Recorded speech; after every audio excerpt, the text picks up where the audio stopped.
KSPW weather with Chief Meteorologist Lee Solomon. Good evening, everybody. A much cooler day today, of course, all due to the marine layer. We are back into the 70s in Santa Cruz. In fact, all 70s, even up into the Santa Cruz Mountains, of course, where we had 80s and middle 90s yesterday. Yesterday, we also had those middle 80s around Monterey. Today, just 67, but we got sunshine, so at least it was bright outside and it looked pretty. 70 Salinas, 80 in King City, and in the Santa Clara Valley, where it was hot yesterday, just middle 80s. So still warm, but again, that's way down from the 101s and 102s we saw around Gilroy and Morgan Hill. So marine layer took care of business. It really rushed in last night a bit more than we thought. So temperatures dropped a little more inland than we thought as well. 88 in Sacramento today. We had upper 90s in Palm Springs, got 100 going in Vegas this afternoon, and had a 76 in San Diego. Rest of the country, mostly 70s out west. 70 in Seattle, 76 in Bismarck, 77 in Boise. Other side of the country, mostly middle and upper 80s and low 90s. So I really haven't seen any hints of fall really back east. The dog days of summer might be over, but it's still pretty warm. 97 in Dallas today. A line of showers and thunderstorms coming through the heartland there and heading northward. Most of this is just showers and thunderstorms, not the kind of supercells you see sometimes in spring and fall, but mostly in spring. These are not spawning any tornadoes, so nothing really severe out of that. This is all low clouds, so it's all marine inversion there. And what does that mean? Well, that's when you have cool air on the bottom and warm air on top. Everybody's where they want to be, and the damp stuff is where we live on the planet, right at the surface. Never cleared north of San Francisco today, so still dealing with low clouds. Big ridge of high pressure. You can see the clockwise rotation there.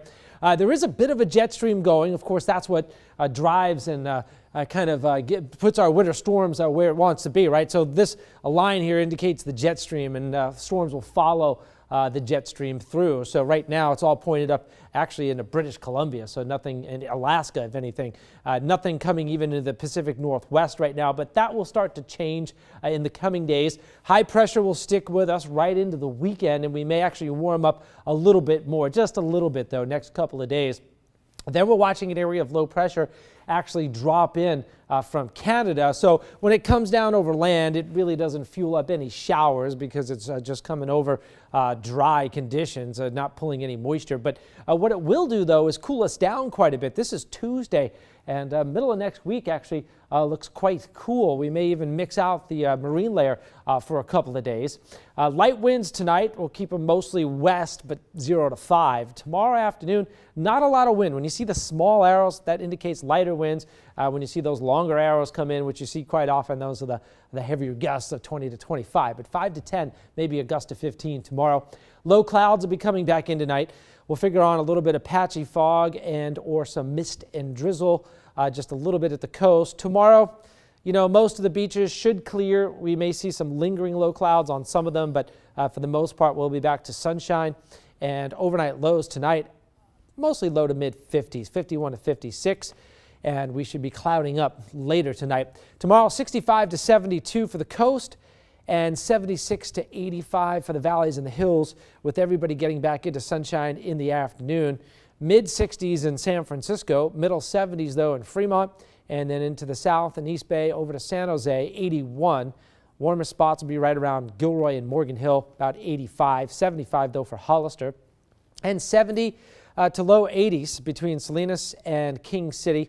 Obviously a little warmer south of King City, but not by a whole lot. Some middle and upper 80s possible. 66 in Seaside, 65 in Carmel, 67 in Marina. So back to the 60s for most coastal locations until you get over to Santa Cruz. We'll get them back to 72 and an 80 for Boulder Creek. Your KSPW 8-day forecast taking you into the weekend now. Mostly 60s to low 70s coastside, so nothing warm by the beach. And if anything, even a little cooler early next week as that weak low pressure system drops in for a visit. 70s and 80s go back to just 70s really for the most part next week, but it is September, so yeah. You know, let's get a move on. Yeah. For me, let's move on to the rain. Let's skip it all, you know, just get into the colder stuff. Yeah, well, we're probably going to go through a little warm stuff before we get to the rain. Well, I'm a snow lover, so I'm just like, let's do it. Yeah. Let's have an early season. Ready to ski. It's happened before in October. Yeah, it has. All right. Yeah. Let's do our weather quiz. This one having to do with actually ice, the process that makes older ice cubes shrink in your freezer. Evaporation, sublimation, condensation. It's a process of elimination for me. It's not A or C, so it has to be B, right? Sublimation. I don't really know That's a what scientific approach. I don't really know what that means, but I just know it's not the other two. It's when it goes from Directly from a gas to a solid, or solid to a gas solid this to a time gas, around. sorry, Yeah. Yep. Evaporation, of course, Yeah. is liquid to a gas. Skips that part. There you go. Okay. See? Well, we got it right. Yeah, anything Then it clings to the rest of the food in your freezer. anything to do with gas. Very good. Thank you, sir. Thank You're you, welcome. Lee. Now, coverage you can count on from the Central Coast's #1 rated local news. This is KSPW Action News 8 at 6:30. Top story at 6:30, Commitment 2016 coverage. Last night, Hillary Clinton and Donald Trump faced questions about their plans as commander-in-chief. Action News reporter Aixa Diaz explains they defended their positions and made a lot of claims about opponents, but were they telling the whole truth? Our partners at PolitiFact checked some of the statements made during last night's NBC News forum. Hillary Clinton says none of the emails on her private server were marked classified. Classified material has a header which says top secret, secret, confidential. None of the emails sent or received by me had such a header. We rated this mostly true because classified information is supposed to have that header at the top. Sometimes it doesn't have it. It's still classified, it's just not properly marked. Clinton claims Donald Trump wants to privatize the veterans' health care system. I will not let the VA be privatized. And I do think there is an agenda out there supported by my opponent to do just that. PolitiFact rates this mostly false. Trump is in favor of allowing veterans to see a private doctor, but he's not proposing to dismantle the VA. I happened to hear Hillary Clinton say that I was not against the war in Iraq. I was totally against the war in Iraq. Trump keeps repeating this. Independent fact checkers have debunked it. It's false. He did not speak out against the war in Iraq before the war started. I was able to get more votes than anybody ever has gotten in the history of Republican But when you politics. say PolitiFact says this claim is mostly true. He did not crack 50%. He ran against a very crowded field, so the other candidates together got more votes than Trump did. The candidates will share the stage in just a few weeks for their first debate, September 26. In Washington, Aixa Diaz, KSPW Action News 8. After weeks of trying to get more attention as a presidential candidate, Libertarian candidate Gary Johnson did manage to do that today, but it wasn't what he actually wanted. It was a major misstep. Take a listen. What would you do if you were elected about Aleppo? About Aleppo. And what is Aleppo? You're kidding. No. Aleppo is in Syria.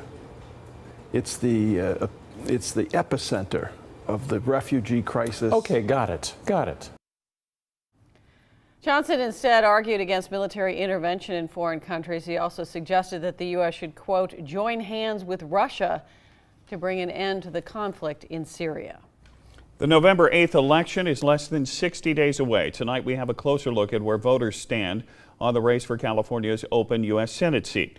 California Attorney General Kamala Harris continues to hold a big lead over Orange County Congresswoman Loretta Sanchez, according to a new poll from CalSpeak's Opinion Research Center at Sac State. 51% of likely voters say they would vote for Harris. Only 19% favored Sanchez. Both Harris and Sanchez are Democrats. It's the first time two members of the same party have faced each other in a statewide runoff since California adopted the top two primary. They are running to replace another Democrat, retiring U.S. Senator Barbara Boxer. Back here on the Central Coast, a man who was convicted in a triple Salinas homicide case back in 1998 is now being removed from death row. Daniel Covarrubias spent the past 2 decades as a condemned inmate on San Quentin Prison's death row. His sentence was thrown out by the Supreme Court of California. The state based its reversal on problems with jury selection because 5 jurors were excused based solely on their personal opinions about capital punishment. Covarrubias was convicted by a Monterey County jury of killing a family of 3 in a Salinas home invasion. His 2 cousins and a nephew were also tried for the crime. Monterey prosecutors will now have to decide if they want to retry the case. There is good news and bad news for the upcoming Dungeness crab season, which opens November 15th. Scientists predict that a big algae bloom that infected crabs with domic acid won't cover the entire coast like it did last year, but the season itself still remains up in the air. Crab fishermen won't receive the green light until a week or so before the season is set to open. Coming up, major upset. Serena Williams taken down at the U.S. Open. What it means for the world's top player. Now, KSPW Sports with Drea Blackwell. Welcome back. Central Coast native Ron Rivera is back on the sidelines leading his Carolina Panthers in the first game of the NFL regular season. His team, of course, falling 1 game short of the championship last season, but tonight there's a chance for some revenge. The first game of 2016 featuring the same teams we saw in last year's Super Bowl. Panthers and Broncos in Mile High Stadium tonight. And we have a bit of a dead heat going on right now. The Panthers and Broncos tied at 7 in the second quarter. Looks like Carolina is driving down the field, though. We'll have highlights on Action News at 11. The 49ers do not play until Monday, but they are grabbing headlines today. The team will donate $1 million to Bay Area charities that target social issues. Now, that move was inspired by Colin Kaepernick, who promised to give $1 million out of his pocket to similar organizations. As for Cap's decision to kneel during the national anthem, that's inspired demonstrations around the league. We're now hearing that the Seattle Seahawks are organizing a sideline gesture involving their whole team. That'll happen before their opening game on Sunday. The team has not said exactly what it will look like, except that it is meant to symbolize unity. Baseball fans, you have the night off. Giants and A's have 1 day in between series. Very different experience for both teams, though. The Giants, coming off of a heartbreaking walk-off loss in Colorado, their playoff hopes are at stake. The A's are far from the playoffs, but they are enjoying back-to-back victories over the Angels. They'll meet the Mariners in Oakland tomorrow. The Giants are flying to Arizona for a series with the Diamondbacks. History will have to wait. Serena Williams upset in the semifinals of the U.S. Open today. The world's former, and I say former, top player taken down by 10th-ranked Karolina Pliskova. For the first time in 3 years, Serena Williams is not the #1 player in the world after tonight's loss. She is now knocked down to 2nd. It also means that she has to wait for another opportunity to take down Steffi Graf's record and win her 23rd Grand Slam. We'll bring you the highlights from Serena's match a little bit later on. Now to Carmel, Indiana, the other Carmel, and the Crooked Stick Golf Club. That's the site of this week's BMW Championship. Very rainy day in Indiana. Everyone taking a little longer to get around the course today. There's your 1-day leader, Roberto Castro. He sits at 7 under. #1 player in the world sitting at 51 today. Jason Day won this tournament last year. He's at 1 over after the first round. Basketball Hall of Fame just got a whole lot bigger. Shaquille O'Neal and Yao Ming among this year's inductees. There they are, receiving their very, very large Hall of Fame jackets. Some of the other honorees include Allen Iverson and Sheryl Swoops. Iverson was not there today. He showed up after the event had already wrapped up, saying that he got tied up with some personal issues, but the big celebration is tomorrow evening. And we'll head to Los Angeles, the LA Galaxy, welcoming back the teams and probably this country's greatest male soccer player ever, Landon Donovan, coming out of retirement to rejoin the team. Galaxy posted this video on Twitter today showing Donovan putting on his number 26 jersey, and then the caption saying simply, "He's back." Only took a few days. Tim Tebow is now a professional baseball player. He was signed by the New York Mets earlier this morning. Tebow's not heading to the big city just yet, though. First, he will head to Florida to play in the Mets minor league system. The 2-time Heisman Trophy winner has not played competitive baseball since high school. He was cut by the Mets' New York neighbors, the Jets, back in 2012. That's your look at sports. Now we want to answer tonight's sports quiz. We asked, how many Super Bowls have the 49ers played in? The answer is 6. The 49ers have won 5. They lost 1. That was in 2012 against the Baltimore Ravens. All right. Yeah, so those were the days. Yes, yes. Much better times. Thanks, Trey. Thanks, Trey. Coming up on Action News, important information if you drive a Mazda or a Ford, some major recalls First, a live look outside. Skycam 8 Salinas. Going to add your local conditions, and we'll be right back with more coverage you can count on.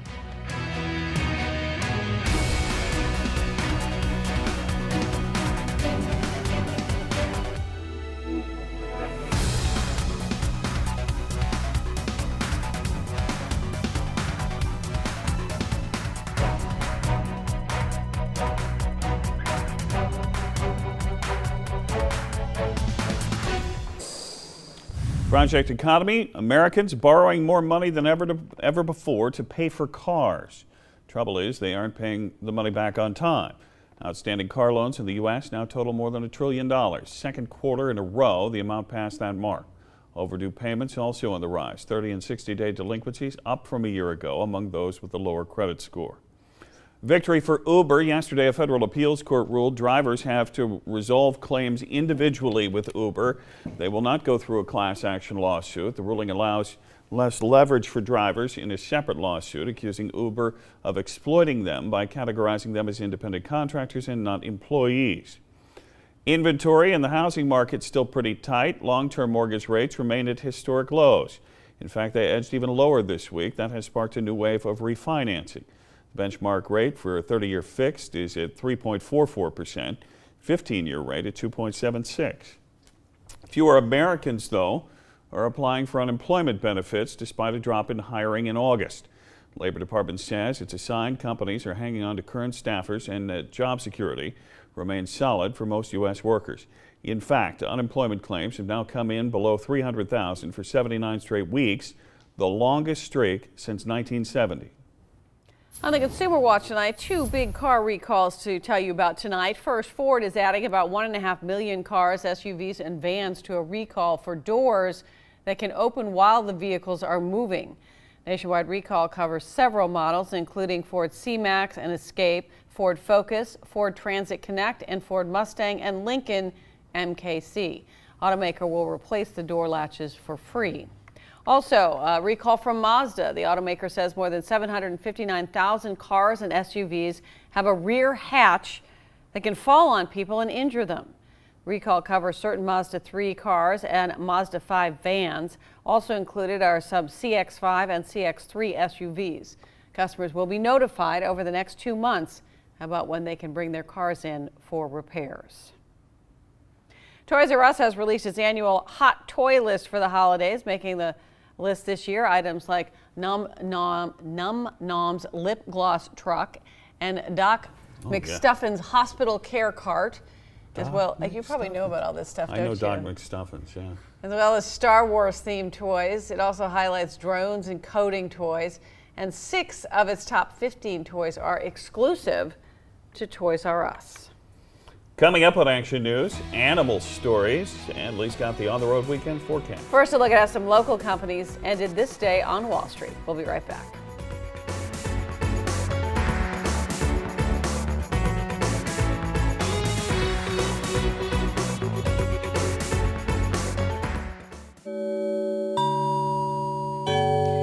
NBC primetime lineup tonight. It is a bit jumbled up because of the football game, so we are talking about after the game. 8:30, Whacked Out Sports, and then you've got 9 and 9:30, Jeopardy and Wheel of Fortune. A little bit later than you normally used to seeing it, but they will be on. Dateline NBC at 10, and then KSPW Action News 8 at 11. One click away over the air on your subscription TV service.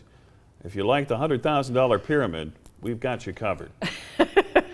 You'll see it at 8, you'll see it at 9, and then at 10, it's Match Game, followed by KSPW Action News 8 at 11. Coming up on Action News 8 at 11, a big break-in, 2 cold cases on the Central Coast. The man arrested, accused of sexually assaulting a developmentally disabled woman and an 8-year-old girl. Plus, forgot the hot dogs or run out of beer. Well, no problem. Amazon teaming up with the 49ers for tailgating deliveries at Levi Stadium. You knew this was coming, right? How it works, we'll show you tonight at 11. All right, on the road forecast, here's Lee. Yeah, let's check it out. Heading out around California, we'll first head up to the Bay Area. Saturday, 62 to 72. Sunday, low clouds to start you off. Sunshine in the afternoon, basically 60s over at the beach and 70s to low 80s for the East Bay. Redwood Coast, always a little cooler, low 60s to low 70s Saturday with low clouds, and then 66 to 76 on Sunday. Again, they'll be seeing some fog up on the Redwood Coast. Heading inland, that's going to be your warmer bet. Central Valley, 91 to 97 on Saturday. Sunday, 86 to 92. Tahoe looking good this weekend. Still doing summer. Mid 70s to middle 80s on Saturday and 72 to 82 on Sunday, and all sunshine. Yosemite also looking really nice, between 70 and 80 degrees on Saturday. Sunday also between 70 and 80, so very, very pleasant. Southern California, low clouds on the beach, clearing for afternoon sunshine, low 70s to low 80s. And your hot spot, as it usually is, Palm Springs, 104 to 107 on Saturday. A little cooler on Sunday, just 100 to 103. Taking a look at our weekend, starting you off tomorrow, 76 to 85. That'll be your valleys and hills. 60s, low 70s coastside. We're back into low clouds for everybody in the morning, sun in the afternoon. And we'll basically keep middle 70s to middle 80s going inland, and low 60s to about 70 at the coast. Thank you, sir. Finally, animal stories. Tonight, cute babies from the zoo in Atlanta, twins. Panda twins from Loon Loon, who gave birth over the weekend. It's second pair of twins. Cubs are the 6th and 7th giant pandas born at the Atlanta Zoo. Look, there's the butt. There's the little baby panda butt. Isn't that amazing? I'm sorry, but they look like salamanders. They when do they're born, much don't they? better when they grow a little. They say public will see the cubs either in December or maybe January. So, until then, they'll look a little more like pandas. I'm always, look at how little they are. I know, so tiny. Isn't that crazy? So tiny. They're actually kind of creepy. Yeah, a little bit, a little bit. That is our report. They'll We'll grow see you back into tonight. cute, cuddly things soon enough. Yeah, we'll see you back tonight for Action News at 11. Till then, have a great night. You take care.